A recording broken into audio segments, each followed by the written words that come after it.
নীলপরীরা তারা 3 বোন ছিল। কথা থাকে যে নীলপরীর অন্য 2 বোন থাকলেও তার ছিল সৎ বোন। তবে একসাথে 3 বোন বান্ধবীর মতো চলাফেরা করত।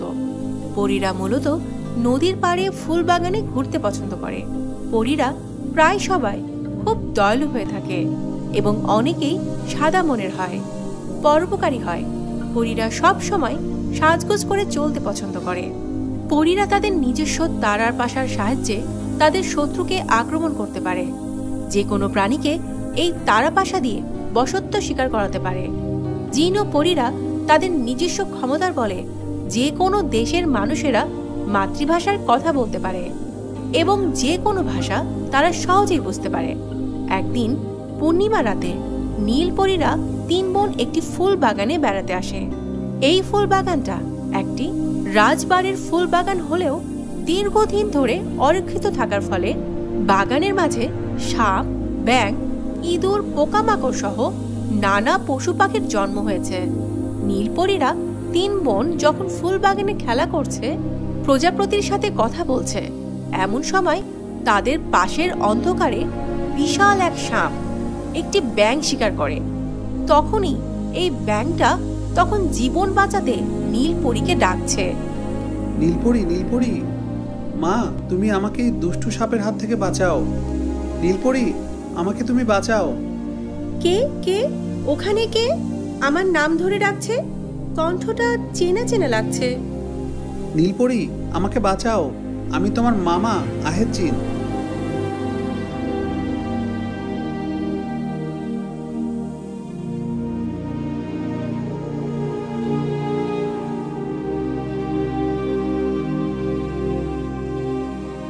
আমাকে এই দেশের জাদুকর কংসা তার জাদু দিয়ে ব্যাঙ বানিয়ে রেখেছে। আমাকে দিয়ে জাদুকর কংসা খুব বড় বড় অসাধারণ কাজ সাধন করে, কিন্তু আমাকে মুক্তি দেয় না। তাই আমি দেশেও যেতে পারিনি। এই দুষ্টু জাদুকরের কোনো ক্ষমা নেই। তার আসল নাম কি মামা? তুমি কি বলতে পারবে? এই জাদুকরের আসল নাম কংসা জানু জাদুকর।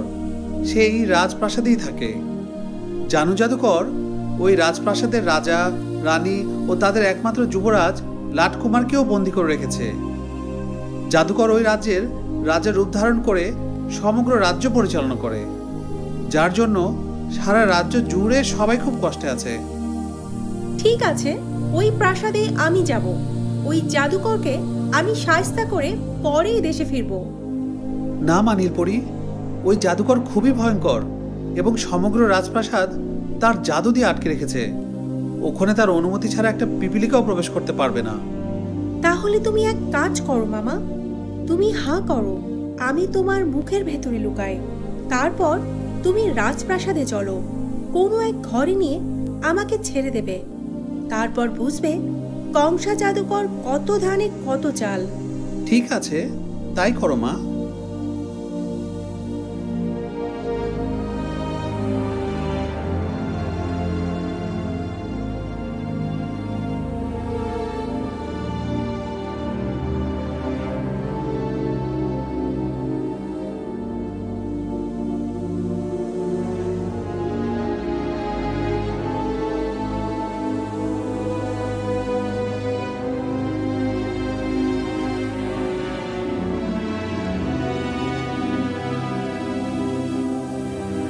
কি খবর আহেজিন? তুমি হঠাৎ রাজ দরবারে? তার কারণ তোমার কি কোনো নালিশ আছে? মহারাজ, বেশ কয়েকদিন আসবো আসবো ভাবছি, তার আশা হয় না। বলো, কি বলতে চাও?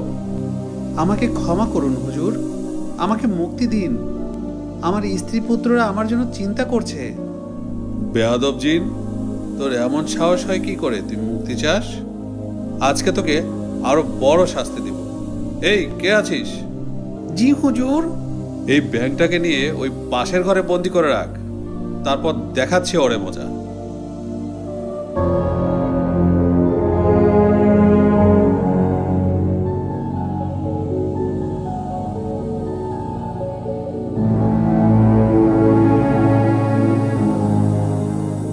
নীলপরী, তোমার হাতের তারাপাশাটা আমার কাছে দাও।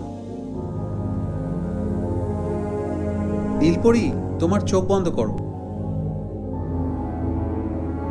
হে ধর্মগুরু, মার্কিন প্রেত, তুমি যেখানেই থাকো আমাকে দর্শন দাও, আমাকে রক্ষা করো, আমি খুব বিপদে আছি।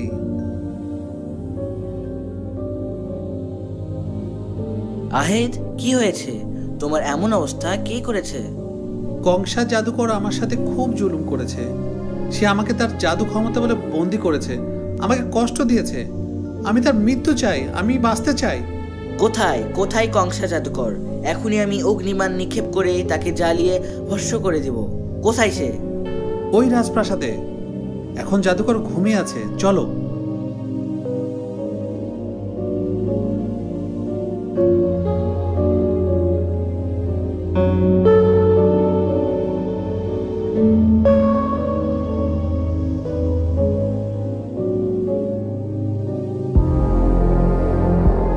নীলপরি, গুরু, এখানে আসো তোমরা।